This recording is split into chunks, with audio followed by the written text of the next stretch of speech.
morning. Back in this video. Oh my. Where do I begin? Okay.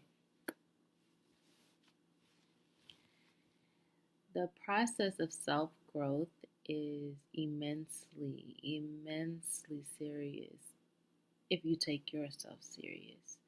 Once you catch a revelation, don't be surprised if it happens right away. Your test, that is, if your test happens right away. Anyway, I am back. I left off on the thought of sacred solitude, so I'm going to pick back up there. I wrote some notes to help me convey this.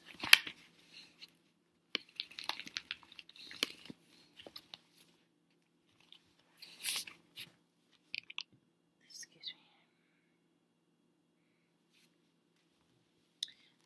Let me tell you about my day. I did my first speaking engagement today on my campaign for AOS, the launching and release of my book, Through the Blockages. Right on time for my fruit. Anywho, we all carry the responsibility of tapping in. If we have the nerve to complain about where we are in life, then we also should keep that same energy and tap in, because we all carry what we need to elevate, to get ourselves out of those situations that we complain about. We all have access to what I like to call source energy, our divine connection to the universe and all the things that assist us in life and achieving our highest self. Just as much as there are vices, we do have access to divine assistance to overcome, to elevate, to touch others, to be the person that we are feeling. When we choose to become a better person, to heal, we initiate the contact, we initiate the communication with our higher self. And we have to prepare ourselves, because oftentimes we are going to be shocked. And when I say shocked, it comes off in many ways. Some people get a shock and they immediately jump into denial. And there's no nurturing of your higher self at that point. It's more of a resistance. Others have a sense of their calling early in life. I can speak and say that I've always felt a calling to convey a positive perspective that I carry, because I feel that my perspective is unique. It took me a long time to overcome my fears. One being giving other people access to me on a personal level. And after that, being myself, no matter where I go. But all of those things is connected to our source energy. Our source energy helps us to communicate on other planes and allow ourselves to remember why we came here in the first place, through all of the layers of finding your passion, finding out how to monetize off of your passion, and staying motivated and inspired, and manifesting, learning how we communicate with other people and other energy, and learning ourselves inwardly so that we can outwardly excel. And I got that from Rios. I heard Rios speak today, and his message was, if you're not winning inward, you're not going to win outwardly. And that's facts, big facts. My whole campaign, AOS, is about aligning yourself, learning yourself, and aligning yourself. We all carry a formula. How can we really discover what our true purpose is if we don't even know how we navigate and what we truly need, instead of giving other people the responsibilities of nurturing who we are when we don't fully know who we are ourselves? So that's a big thing. That brings me back to sacred solitude. Solitude is also connected to isolation. And when you go in that route, as far as wording goes, it often comes off as a negative thing. But I say that you can make something sacred in order to nurture yourself, such as isolation, such as solitude. So with sacred solitude it allows your stream to be purified. You can purge yourself of all the energies that are hindering your growth. So, my biggest thing is sacred solitude for the aim of healing, mostly healing from broken relationships and toxicity in your life.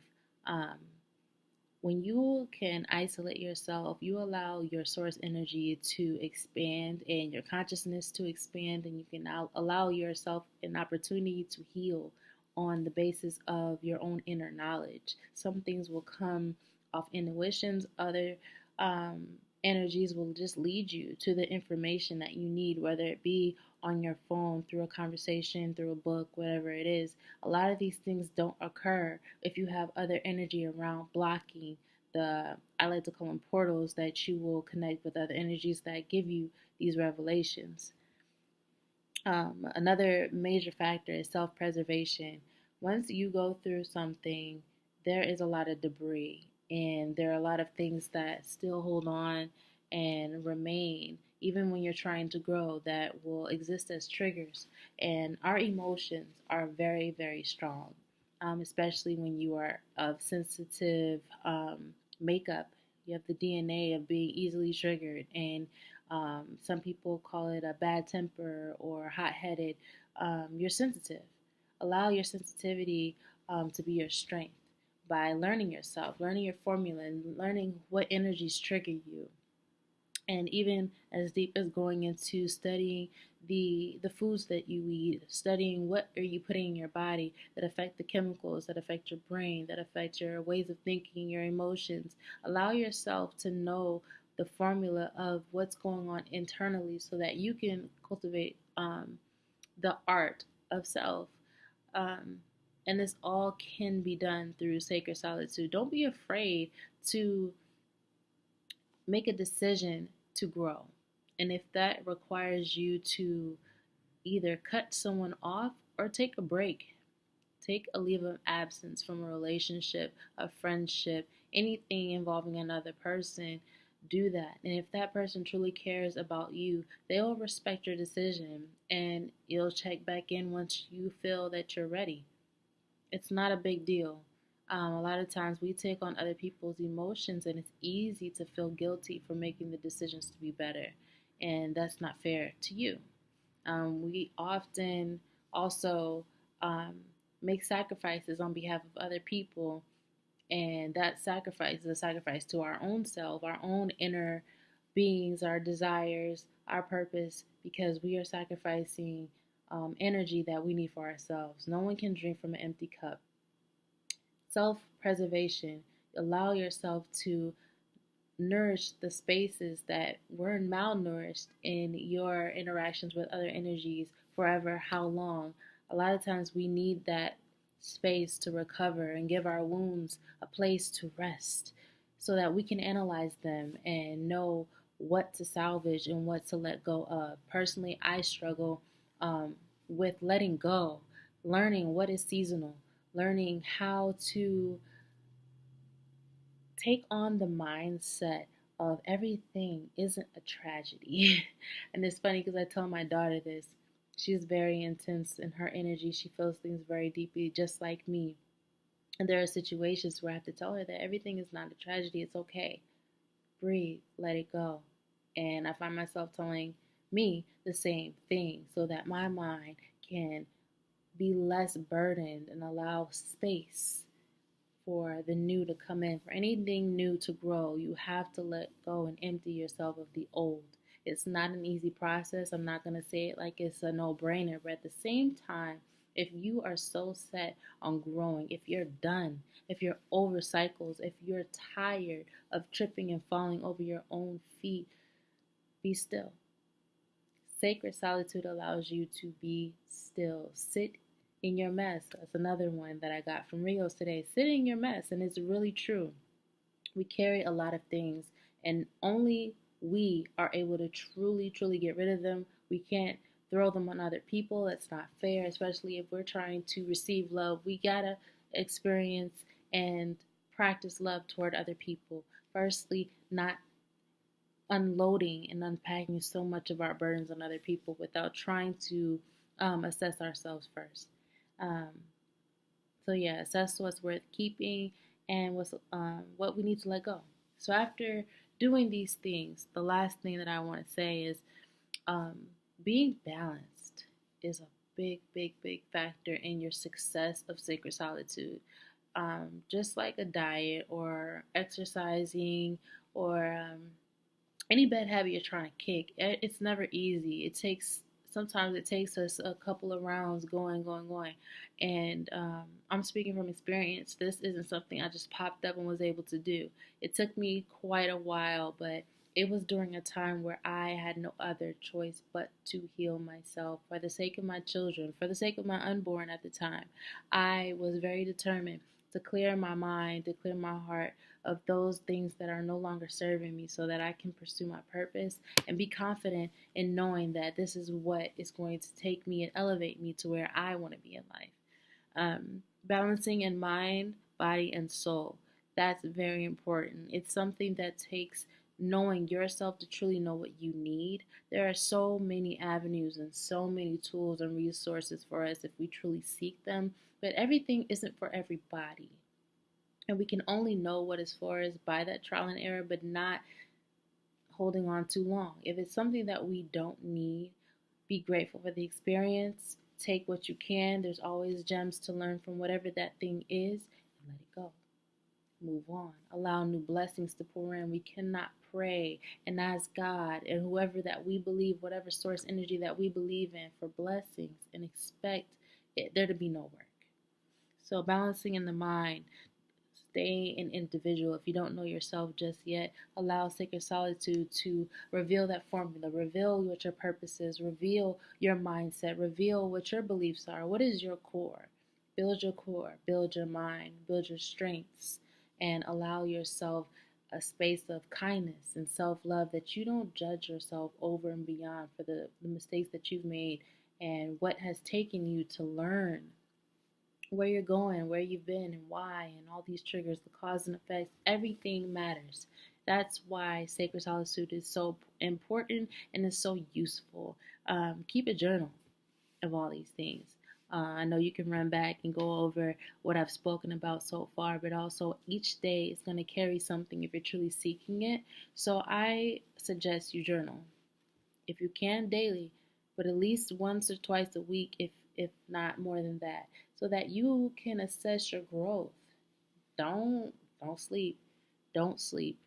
Once you open up the avenue of healing through using sacred solitude, it's in the hands of the universe at that point. If you're willing to learn, you gotta release, let go of the control, which is really hard. It's hard for me sometimes. The most important part to me is the soul. Um, I like to say art is an act of faith. Building the soul includes using all of the tools that you are given and maintaining your self awareness that you never allow yourself to forget what you've learned. Having your individuality requires the discipline of being so specific to what nurtures you. Um, and knowing that once you reveal your purpose, you are accountable. If you're not doing what serves your highest good, you're affecting a lot of people. You're either affecting them by not connecting with them, or you're affecting them by possibly being toxic to them. And that's something that you don't want to have in your karmic cycle.